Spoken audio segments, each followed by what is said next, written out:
எனக்கு ஒரு எனகஸ்டின்னா, இப்போ ஒருத்தர் மௌத்தாகிட்டாங்கன்னா சில பேர் சொல்கிறாங்க குர்ஆன் ஓதணுன்றாங்க, சில பேர் என்ன சொல்கிறாங்க ஓதக்கூடாதுன்றாங்க. அதுக்கு என்ன இதுன்னு சொல்லுங்கள், எனக்கு புரிய மாட்டேங்குது. சரி, அஸ்ஸலாமு அலைக்கும். சகோதரி, அவங்களுடைய கேள்வி, இன்றைக்கு நம்மளுடைய இஸ்லாமிய குடும்பத்தில் ஒருவர் மரணித்து விட்டால் இறந்து போன நபருக்காக குர்ஆனை ஓதுறது, இது சில சாரார்கள் ஓதலாங்கிறாங்க, சில ஆட்கள் குர்ஆனை ஓதக்கூடாதுங்கிறாங்க. இது தொடர்பாக மார்க்கத்தினுடைய சட்டங்கள் என்ன என்று கேட்குறாங்க. இன்னைக்கு பரவலாக பல வீடுகளில் குர்ஆன் ஓதப்படுறது ஒரு வழிமுறையாக இருக்கத்தான் செய்யுது.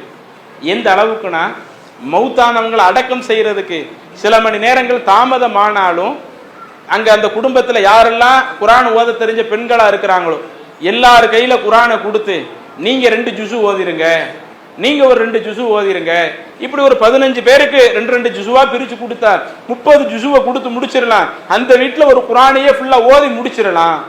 ஓதி இதனுடைய நன்மையை இறந்தவங்களுக்கு ஹதியா பண்ணிடலாம் என்று இப்படி பண்றாங்க. அடக்கம் செய்யறதுக்கு முன்னாடியே இறந்தவங்க வீட்டில், ஏன்னா சும்மா சும்மா மத்ததான் பேசிக்கிட்டு நிக்கிறாங்க, அங்க குர்ஆனை ஓத வச்சுட்டு யாரும் பேச மாட்டாங்களே என்று அதை அடுத்தவங்க பேசாம இருக்கிறதுக்கு ஒரு வாய்ப்பா இருக்குது. குர்ஆன் ஓதுனா அந்த நன்மை இறந்தவங்களுக்கு கொடுக்கறதுக்கு ஒரு வாய்ப்பா இருக்குது என்று இப்படி பண்றாங்க. அதே மாதிரி அடக்கம் செஞ்சு முடிச்ச பிறகு சில நல்ல காரியத்திற்காக அவங்க தர்மம் செஞ்சுட்டு நீங்க இறந்தவங்களுக்காக ஹதியா பண்ணி விடுங்களேன் அப்படின்னு சொல்லி இப்படி சில கோரிக்கையும் வைக்கிறாங்க.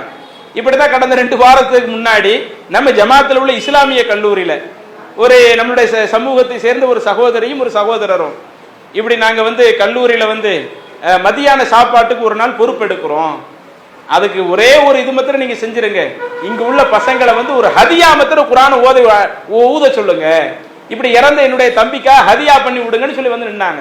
அப்ப நம்ம அவங்கள்ட்ட தெளிவா பேசிடுவோம், நமக்கு சாப்பாட்டுக்கு ஒரு நாள் பொறுப்பெடுக்கிறாங்க, நமக்கு பொருளாதார மிச்சம்னு சொல்லி மார்க்கத்துக்கு மாற்றமா எதையுமே என்ன செய்ய மாட்டோம், நாம அனுமதிக்க மாட்டோம். இஸ்லாமிய மார்க்கத்துல அப்படி குர்ஆன் ஓதுறதுக்கு எதுவுமே இல்லைங்க. அப்ப இப்படி இறந்து போன பிறகும் குர்ஆனை ஓதி அனுப்பணும் என்கிற ஒரு நிலையில நம்ம மக்கள் இருக்கிறாங்க. அதே மாதிரி 40வது நாளைக்கு வருஷ ஹத்தம்ல அப்பமெல்லாம் நம்ம குர்ஆனை ஓதி அனுப்பணும் என்கிற ஒரு கான்செப்ட் இன்னைக்கு இஸ்லாமிய சமூகத்தில் இருக்குது. இது மார்க்கத்துல இருக்குதா இல்லையானா மார்க்கத்துல அறவே இல்லைங்க. ஏன் மார்க்கத்துல இல்ல? மார்க்கத்துல நமக்கு ஒரு விஷயம் கூடும் என்று சொன்னால் அல்லாஹ்வுடைய தூதர் மூலமாக அந்த செய்தி நமக்கு சொல்லப்பட்டிருக்கணும். ஏன்னா நம்மளுடைய மார்க்கத்தை அல்லாஹ் எப்பயே முழுமைப்படுத்திட்டான். ரசூலுல்லாஹி ஸல்லல்லாஹு அலைஹி வஸல்லம் கடைசி காலகட்டத்திலே அல்லாஹ் முழுமைப்படுத்திட்டான். அல் யௌம அக்மல்து லக்கும் தீனக்கும் வ அத்மம்து அலைக்கும் நிஅமதி வ ரலீது லக்குமுல் இஸ்லாம தீனா. இன்றோடு இந்த மார்க்கத்தை உங்களுக்கு நான் முழுமைப்படுத்திட்டேன், எனது அருளை நான் உங்களுக்கு பரிபூரணப்படுத்திட்டேன், இந்த இஸ்லாத்தை உங்கள் வாழ்க்கை நெறியாக பொருந்தி கொண்டேன் என்று அல்லாஹ் சொல்லிடுறான். அப்ப ரசூலுல்லாஹி ஸல்லல்லாஹு அவங்களுடைய காலத்திலே இஸ்லாம் முழுமையடைந்தது என்று இருக்கும் பொழுது, அல்லாஹ்வின் தூதர் அவங்க உயிரோடு இருக்கும் பொழுதே அவங்க அதிகம் நேசித்த மனைவி அன்னை ஹதீஜா ரலியல்லாஹு அன்ஹா மரணிச்சாங்களே, ரசூலுல்லாஹி ஸல்லல்லாஹு இப்படி குர்ஆனை ஓதுனாங்களா, அடுத்தவங்களை ஓதி அனுப்ப சொன்னாங்களா? அதே மாதிரி அவங்க அதிகமாக பாசம் வைத்த மகள்கள்ல 3 பெண் குழந்தைங்க, உம்மு குல்சும், ருக்கையா, அந்த 3 பெண்மணி ரசூலுல்லாஹி ஸல்லல்லாஹு அலைஹி வஸல்லம் உயிரோடு இருக்கும்போதே இறந்தாங்களே, அதுக்கு ரசூலுல்லாஹி ஸல்லல்லாஹு அலைஹி வஸல்லம் ஹதியா பண்ண சொன்னாங்களா? இன்னும் தன்னுடைய மகன் 1.5 வயது மகன் இப்ராஹிம் இறந்தப்ப அதுக்கு ரசூலுல்லாஹி ஸல்லல்லாஹு அலைஹி வஸல்லம் ஹதியா பண்ண சொன்னாங்களா? இன்னும் எத்தனையோ பல நபி தோழர்கள் பத்ர் களத்துல கொல்லப்பட்டாங்க, உஹது களத்துல கொல்லப்பட்டாங்க, அவங்களுக்கா குர்ஆனை ஹதியா பண்ணாங்களா? ரசூலுல்லாஹி ஸல்லல்லாஹு அலைஹி வஸல்லம் இருந்து ஓதுனாங்களா? பிற ஆட்களை ஓத சொன்னாங்களா? அப்படி ஓத சொன்னதுக்கு ஆதாரபூர்வமான செய்தி ஏதாவது இருக்குதா? எந்த ஆதாரபூர்வமான ஹதீஸிலேயும் அல்லாஹ்வுடைய தூதரோ அல்லது அடுத்தவர்களோ இப்படி இறந்தவங்களுக்கு குர்ஆனை ஓதி ஹதியா பண்ணாங்க என்ற ஒரு செய்தி எந்த ஒரு ஆதாரபூர்வமான செய்தி இல்லையே. அப்ப ஆதாரபூர்வமான செய்தி எதுவுமே இல்லாமல் இருக்கும் பொழுது அதை எப்படி நாம செய்ய முடியும்? அப்ப அதுக்கும் மார்க்கத்துக்கு சம்பந்தம் இல்லைங்க. அப்ப மார்க்கத்துல என்ன அனுமதி? இப்ப ஒரு ஆள் மௌத்தாகுறாங்க, மௌத்தானவங்களுக்காக நாம என்னென்ன செய்யலாம்? இறந்து போனவர் இறைவனுக்கு இணை வைக்காத நிலையில மரணிக்கிறார். நம்ம வெளிப்படையில பார்க்கும்போது உள்ளத்தை யாரும் பார்க்க முடியாது, வெளிப்படையை வச்சுதான் நம்ம முடிவு எடுக்க முடியும். இறைவனுக்கு இணை வைக்காத நிலையில ஒருவர் மரணிக்கிறார் என்று சொன்னால் அவருக்காக பாவ மன்னிப்பு தேடுறது அது நம்மளுடைய மார்க்கத்துல சொல்லப்படுது. நீங்க ஜனாசா தொழுகையிலேயும் பாவ மன்னிப்பு தேடிக்கிடலாம். தனிப்பட்ட முறையில ஒவ்வொரு முறை நீங்க தொழுகையில துவா செய்வீங்களா இல்லையா? அந்த துவாவில் அந்த இறந்தவங்களுக்காக பாவ மன்னிப்பு தேடிக்கிடலாம்.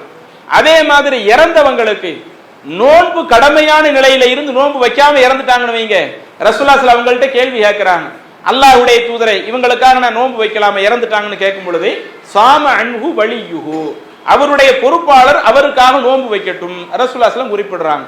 அப்ப அந்த அடிப்படையில் இறந்தவருடைய அந்த வழியாக பொறுப்பாளராக இருக்கிறவங்க இறந்தவங்களுக்கு நோன்பு கடமையான நிலையில நோன்பு வைக்காம இறந்து போயிட்டா வச்சுக்கிடலாம் அப்படிங்கிறாங்க. அடுத்து வந்து ஹஜ்ஜி செய்யறது. ஒரு பெண்மணி வந்து கேட்கிறாங்க, அல்லாஹ்வுடைய தூதரே, இப்படி என்னுடைய பெற்றோர்கள் ஒரு ஆள் இறந்துட்டாங்க, அவங்க ஹஜ்ஜி செய்யாம இறந்துட்டாங்க, அவங்களுக்காக நான் ஹஜ்ஜி செய்யலாமா? அப்ப ரசூலுல்லாஹி ஸல்லல்லாஹு அலைஹி வஸல்லம் சொல்லுவாங்க, அந்த இறந்தவருக்காக அவர் ஏதேனும் கடனை விட்டுட்டு போனாருன்னா அந்த கடன் அடைக்கிற பொறுப்பு முதல்ல உங்களுக்கு தானே இருக்குது. ஆமா, எனக்கு தான் இருக்குது. அப்ப இந்த ஹஜ்ஜுங்கிறது அவங்க இறைவனுக்காக அவங்க விட்டுட்டு போன கடன்ல உள்ள ஒண்ணா இருக்குது. தஹுஜ்ஜி, நீங்க வந்து அவங்களுக்காக என்ன பண்ணிடுங்க, ஹஜ் செய்யுங்க என்று அல்லாஹ்வுடைய தூதர் சொல்றாங்க. அப்ப இறந்தவங்களுக்காக ஹஜ் செய்ய சொல்லி இப்படி மார்க்கத்தில் நமக்கு அனுமதி இருக்குது. அடுத்து பொதுவாக உங்களுடைய தரஜாக்களை உயர்த்தி தர சொல்லி, இறைவா உங்களுடைய மன்னரை வாழ்க்கையை லேசாக்கு, இறைவா அவருடைய மறுமை விசாரணை லேசாக்கு, மறுமையில நரகத்திலிருந்து அவங்களை காப்பாத்திடு, அவங்கள சொர்க்கத்துல கொண்டு போய் சேர்த்துடு, இப்படி அந்த இறந்தவங்களுக்காக துவா செய்யறது, அந்த பிள்ளைங்களாக இருந்து துவா செஞ்சால் அந்த துவா மார்க்கத்தில் அனுமதி இருக்குது. ரசூலுல்லாஹி ஸல்லல்லாஹு அலைஹி வஸல்லம் சொல்றாங்க, இதா மாத்தல் இன்சானு இன்கத அன்ஹு அமலுஹு இல்லா மின் ஸலாஸா, ஒரு மனிதன் மரணித்து விட்டால் 3 அமல்களை தவிர மற்ற அமல்கள் எல்லாமே முடிஞ்சு போயிடும்.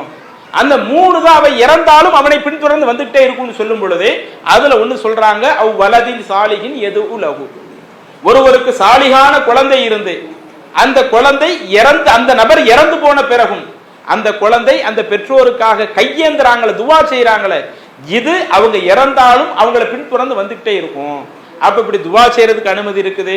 அதே மாதிரி தர்மம் செய்யறது, பொதுவா எப்படி கடனை விட்டுட்டு போனா கடனை வந்து கொடுத்து அந்த கடன் சுமையிலிருந்து அவங்களை காப்பாத்துறோமோ, அது போல அந்த இறந்தவங்களின் பேர்ல ஏதேனும் பொருளாதாரத்தை உதவி செய்து ஏழைகளுக்கு பொருளாதாரத்தை கொடுத்து இறைவா இதனுடைய நன்மை இறந்தவருக்கு கொடுத்துரு என்று இப்படி செய்வதற்கு மார்க்கம் அனுமதிக்குதே ஒழிய, அப்ப எதை ரசூலுல்லாஹி ஸல்லல்லாஹு அலைஹி வஸல்லம் அனுமதிச்சாங்களோ அதை நம்ம இறந்தவங்களுக்காக செய்யலாம். எதை அல்லாஹ்வுடைய தூதர் அனுமதிக்கலையோ அதை நாம இறந்தவங்களுக்காக செய்ய முடியாது. அப்ப இந்த குர்ஆனை ஓதுறது, யாசீனை ஓதி அனுப்புறது, இது அல்லாஹ்வுடைய தூதர் இறந்தவங்களுக்காக செய்ய சொல்லி அனுமதிக்கல. இன்னும் குர்ஆனே எதுக்காக உள்ளதுதான், அந்த எந்த இறந்தவங்களுக்கு யாசீனை ஓதுறாங்களோ அந்த யாசீன் சூராவிலேயே வரும், லி துன்திர மன்கான ஹய்யா, உயிரோடு யார் இருக்கிறாங்களோ அவர்களை எச்சரிக்கை செய்வதற்கு தான் இந்த குர்ஆன் அனுப்பணும். இறந்தவங்களுக்கு ஓதி ஊதுறதுக்கு அல்லாஹ் இந்த குர்ஆனை தரல, உசுரோடு வாழக்கூடியவங்களுக்கு எச்சரிக்கை. அதை படிச்சு அல்லாஹ் சொன்ன அடிப்படையில் நாம நடக்கணுங்கிறதுக்காகத்தான் அல்லாஹ் நமக்கு இந்த குர்ஆனை தர்றான். அப்ப குர்ஆன்ங்கிறது நாம எடுத்து படித்தால் ஒவ்வொரு எழுத்துக்கும் ஒரு நன்மை, அதை எடுத்து நாம் என்ன செய்ய முடியாது, ஓதி இந்த நன்மை அடுத்தவங்களுக்காக ஊத முடியாது. அதற்கும் மார்க்கத்திற்கும் சம்பந்தம் கிடையாது. இஸ்லாம் மற்றும் சமுதாய செய்திகளை அறிந்து கொள்ள தமிழ்நாடு தௌஹீத் ஜமாஅத் யூடியூப் பக்கத்தை உடனடியாக சப்ஸ்கிரைப் செய்து கொள்ளுங்கள். மேலும் பெல் பட்டனையும் கிளிக் செய்து கொள்ளுங்கள்.